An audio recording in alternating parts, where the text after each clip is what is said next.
Olá, boa noite. Começa agora mais um Aqui Entre Nós de TVeja, fechando a semana num papo com o Carlos Graeb. Tudo bem, Graeb? Tudo bem, Silvio. Boa noite. Graeb, a notícia do dia é que a Polícia Federal pediu autorização ao Supremo Tribunal Federal para ouvir o ex-presidente Lula no âmbito das investigações do Petrolão. Não é pouca coisa, né, Graeb? Pois é, Silvio. O Lula já era alvo de uma investigação pelo Ministério Público, que estava querendo saber direitinho quais eram as relações dele com a Odebrecht, né, se existiu, se configurou ali um quadro de tráfico de influência, naquelas viagens todas que ele fazia com os executivos da empreiteira, para que ela conseguisse negócios fora do Brasil. Também há um interesse sobre as contas do Instituto Lula e da sua empresa de palestras, a tal Lils, que recebeu uma dinheirama, entre outras, da Camargo Correia. Estão pipocando um monte de suspeitas sobre a maneira como o Lula poderia ter se beneficiado da grana das empreiteiras. Falar em beneficiado, Graeb, a gente tem até, a nossa produção vai colocar um trechinho, né, do despacho do delegado da Polícia Federal. E é importante dizer, né, pela primeira vez, Graeb, está escrito, está no papel, a Polícia Federal diz que, sim, o ex-presidente Lula pode ter se beneficiado do esquema. Olha lá. Pode ter sido beneficiado pelo esquema em curso na Petrobras, obtendo vantagens para si, para seu partido, o PT, ou mesmo para seu governo, com a manutenção de uma base de apoio partidário sustentada à custa de negócios ilícitos na estatal. Tá lá, né? De outra forma não poderia ser, tá escrito, né? Exatamente. Então, já tinha essa investigação correndo no âmbito do Ministério Público. Agora, mas isso aí não era exatamente Petrolão, né? Agora, o Lula foi trazido, ele, olha ali, em carne e ar quente, né? Foi trazido para o âmbito do Petrolão de maneira explícita. E outro trecho interessante que eu anotei do despacho do delegado, que é o seguinte: ele descreve claramente o Petrolão como um esquema de poder político que usava dinheiro sujo. Então, o que esse delegado está dizendo, olha, tem todos os indícios, coisa que todos os analistas já vêm dizendo, mas quando você bota isso na palavra de uma autoridade, ganha outro peso. O delegado dizendo que tem todos os indícios mesmo de que a grana da Petrobras serviu para um projeto partidário, um projeto de poder, e o beneficiário maior teria sido o ex-presidente da República, né? Então ele fala, acho que está aqui configurada a condição para que a gente investigue estes nobre político. Pois é, ainda continuando em Lula, né, Graeb, ele andou soltando a língua essa semana de novo, né? Andou falando, ele estava num giro pela América do Sul, não é isso? Pois é, eu acho muito interessante a situação que está se configurando para o Lula, né? Ele é uma das incógnitas da nossa política hoje, né, Silvio? Por quê? É um político, foi importante, teve aquela popularidade que todos nós sabemos qual foi, e que de repente está se transformando num personagem do noticiário policial, como aconteceu hoje.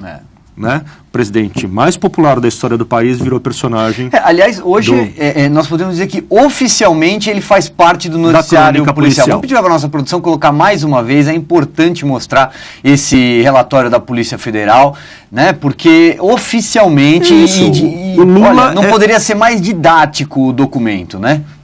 O Lula virou personagem da crônica policial brasileira oficialmente hoje. Eu acho que é isso que está aí nesse papel, né? E aí nesse giro pela América do Sul, né, ao longo da semana, ele andou falando. Então, daí você veja só, um político com esse perfil, que de repente se vê acossado por um monte de acusações, de suspeitas, de investigações, como é que ele reage? O Lula mesmo disse um tempinho atrás, falou assim, olha, se eu ficar parado, se eu ficar em silêncio, eu viro alvo fixo. É o patinho que o pessoal fica lá, pá, né, acertando com a espingarda. Ele resolveu botar as asinhas para fora. Então começou a dar pitaco para todo lado. Saiu pela América do Sul, falou na Argentina, falou no Paraguai. E interessante é o que ele falou. Né? não foram palavras de apoio ao governo da sua pupila Dilma Rousseff, do seu poste de estimação. Não foram palavras de apoio. No Paraguai, ele disse que você pensar em cortar investimentos sociais num quadro de crise econômica como está agora é uma maluquice. Você tem, na verdade, que... Olha aí, ó, talvez essa seja uma das últimas imagens do Lula e da Dilma em plena harmonia. Olha só que bonito, um dia claro. Esse os dois 7 ali de setembro em Brasília. Os dois passeando ao sol. É uma imagem bonita. Continuando seu raciocínio... Mas eu acho que o bastidor não é o que essa imagem tão singela mostra. Né? O bastidor é de um ex-presidente que começa a sabotar. Não só nos bastidores, que talvez ele já viesse fazendo, há indícios disso, mas ao vivo, de microfone na mão, público, no país vizinho. Certo? Agora, quando o Lula ataca o ajuste fiscal, por exemplo, ele está atacando o próprio governo. É isso, exatamente. É isso que a gente estava falando. Quer dizer, ele se manifesta em público no Paraguai e diz que o caminho do ajuste fiscal que está sendo estudado pelo governo é um caminho errado, que não tem que cortar nada. Ou seja, ele bombardeia aquilo que o Brasil precisa. Nós sabemos que o Brasil precisa fazer corte de custos, porque o Estado não cabe dentro do nosso PIB, não cabe dentro das suas receitas. O Estado brasileiro é gordo demais, ele não cabe dentro do figurino. E por falar em corte, né, é bom a gente dizer, eu não canso de marcar, 19 dias, hoje faz 19 dias que o governo veio a público, chamou uma entrevista para anunciar que sim, faria aquilo que é preciso ser feito, cortar ministérios. Até agora não disse quais, quando e, aliás, né, cadê o corte? Como diz a presidente Dilma, sempre que lhe perguntam isso, e tem perguntado várias vezes, né? Ela fala, falarei disso quando for falar disso. Uma coisa desse tipo, né? Quando chegar na meta, que não tem meta, né? É uma variação da meta sem meta, né? Então, o presidente foi lá para o Paraguai e falou essas coisas que já eram um cutucão no caminho possível para os ajustes. Daí ele foi para a Argentina e falou aquela frase lapidar, que não importa o que as agências de classificação de risco digam. Como é que é a frase? Você se lembra exatamente? Não, na verdade, vamos primeiro só, até para situar, né, uma das notícias mais importantes dessa semana, uma notícia obviamente que não é positiva, mas a Standard & Poor's, né, que é uma das agências de avaliação de risco, rebaixou a nota do Brasil, né, tem aí um downgrade para o Brasil, né, e aí, bom, obviamente que a imprensa questionou o ex-presidente Lula nessa sua viagem. Escuta, o que você acha, o que isso significa? E a resposta dele, não significa nada. Exatamente. O rebaixamento não quer dizer nada. O que é uma estultice em todas as frentes possíveis. Até porque em 2008, quando o Brasil conquistou, né, o Investment Grade, isso foi comemorado no governo de uma forma, né, com a gente exibiu o vídeo do próprio Lula dando a notícia em primeira mão, todo feliz. Né, olha, acabamos de receber a informação de que o Brasil, com um sorriso, né, de lado a lado do rosto. Então, é uma bobagem, porque ele mesmo sabe que quer dizer alguma coisa, está registrado em vídeo lá em 2008, é uma bobagem por razões práticas, porque é um fato da vida. As empresas, às vezes até por estatuto, precisam se pautar pelas agências de risco para fazer as suas políticas de investimento. Então, alguma coisa quer dizer. O Lula diz essas coisas impunemente na Argentina por causa dessa mentalidade da esquerda latino-americana que acha que realmente pode continuar vivendo num mundo fechado, que o mundo lá fora não interessa. Como ele completou, né? O que importa é o que nós queremos fazer. Minha nossa. Como se ele vivesse num mundo que é interconectado de 1000 maneiras diferentes e mais ainda na economia. Não existe país que viva como uma ilha isolada hoje em dia. O Brasil, certamente, é um país que tem uma poupança interna muito baixa e é um país que não consegue financiar nada das suas muitas carências se não vier dinheiro de fora. Então, essa ideia de que nós fazemos o que nós queremos, a gente pode prescindir, a gente não precisa prestar atenção no que... Isso é uma asneira daquelas grossas. O Brasil precisa, na verdade, o que o Brasil precisa é se abrir mais para o mundo. O Brasil precisa ser mais receptivo para o empreendedor estrangeiro, para o dinheiro estrangeiro, acabar com as suas bagunças de burocracia e tudo mais. Então, o Lula dizendo essas coisas não ajuda em nada, sendo ele quem é, não ajuda em nada o esforço de ajuste de rumo e de arrumação de casa, que é o que esse governo da Dilma precisa empreender. Se já fosse um governo articulado, já não ajudaria. Sendo o governo o que é essa casa de malucos, ajuda menos ainda, né, Silvio? Então, o Lula se põe em público. Não estou nem dizendo dos bastidores, mas em público ele se põe como um sabotador do governo, do partido dele. A Dilma também andou falando, né, Greber? Deu uma entrevista para o jornal Valor Econômico, não foi isso? Sim, deu uma entrevista importante nessa que foi publicada nessa quinta-feira, né? Só concluir aqui o raciocínio sobre o Lula, deixando no ar, na verdade, a coisa. A gente pode discutir talvez na semana que vem, né? O que quer dizer o Lula sabotando em público o governo da Dilma? O que isso diz a respeito das pretensões dele para 2018? O que isso diz a respeito dele sobre o medo, a paura que ele pode estar sentindo, vendo as investigações batendo a porta dele de maneira concreta? O Lula certamente não quer descer pelo ralo depois de ter chegado ao ponto em que ele chegou na política. Claro, para usar uma metáfora, uma alusão que ele mesmo faz, né? Ele usa o Schumacher, o piloto de Fórmula 1 como exemplo, né? Que depois de encerrar a carreira, voltou e não conseguiu obter o mesmo sucesso da primeira passagem, né? Exatamente. Mas enfim, sobre 2018, eu acho que primeiro a gente precisava saber se a Dilma chega a 2018. Vamos ver.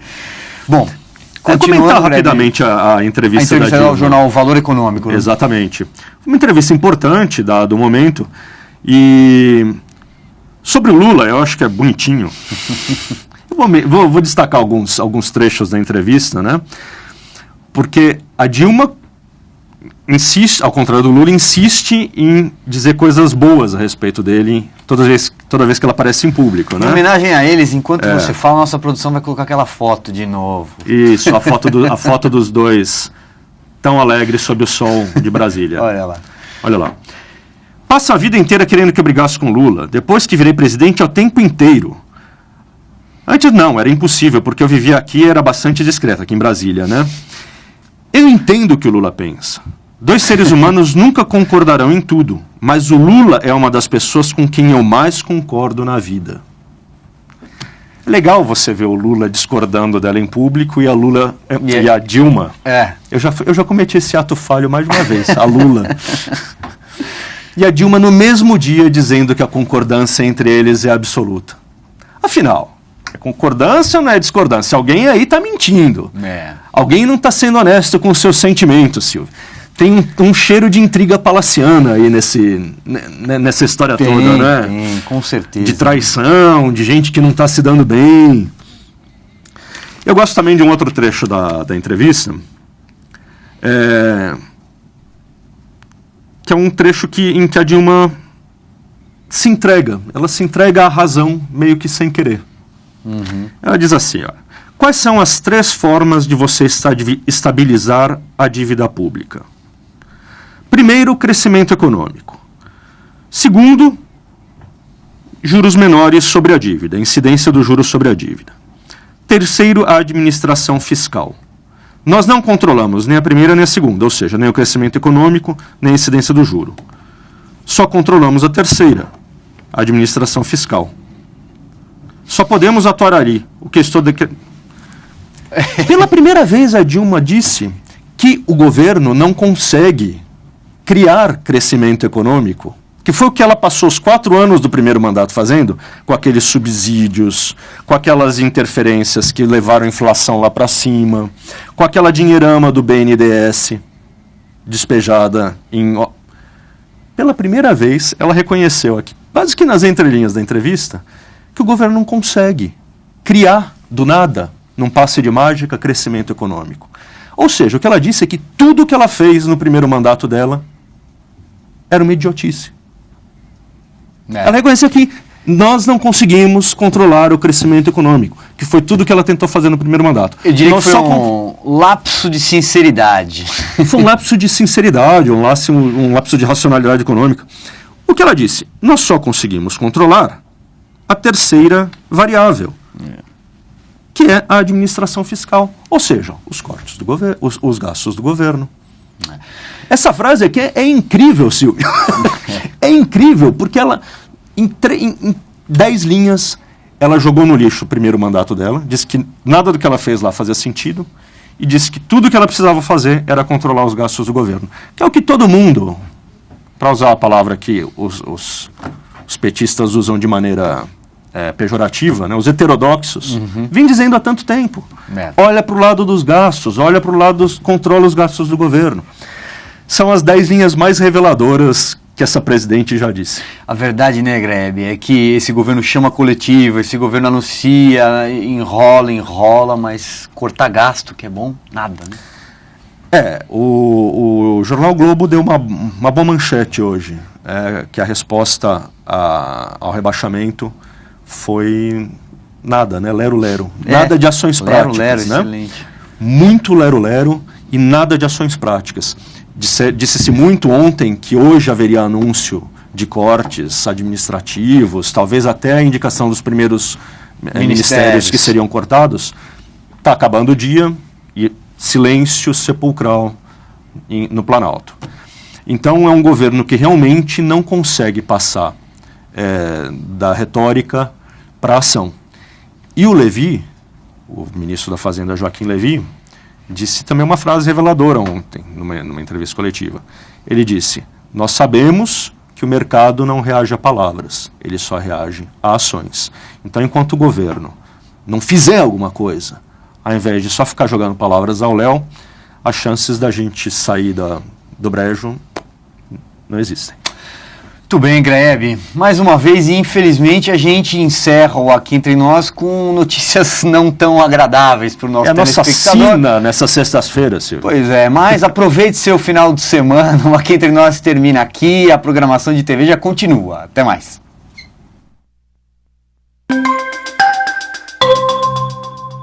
Para o Ministério Público, que estava querendo saber direitinho quais eram as relações dele com a Odebrecht, né, se existiu, se configurou ali um quadro de tráfico de influência, naquelas viagens todas que ele fazia com os executivos da empreiteira, para que ela conseguisse negócios fora do Brasil. Também há um interesse sobre as contas do Instituto Lula e da sua empresa de palestras, a tal Lils, que recebeu uma dinheirama, entre outras, da Camargo Correia. Estão pipocando um monte de suspeitas sobre a maneira como o Lula poderia ter se beneficiado da grana das empreiteiras. Falar em beneficiado, Grebe, a gente tem até, a nossa produção vai colocar um trechinho, né, do despacho do delegado da Polícia Federal, e é importante dizer, né, pela primeira vez, Graeb, está escrito, está no papel, a Polícia Federal diz que, sim, o ex-presidente Lula pode ter se beneficiado do esquema. Olha lá, pode ter sido beneficiado.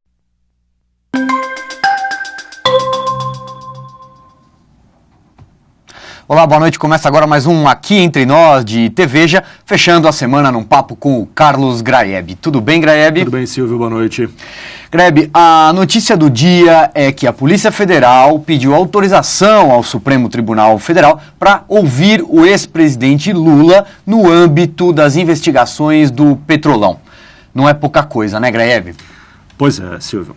O Lula já era alvo de uma investigação beneficiado pelo esquema em curso na Petrobras, obtendo vantagens para si, para seu partido, o PT, ou mesmo para seu governo, com a manutenção de uma base de apoio partidário sustentada à custa de negócios ilícitos na estatal.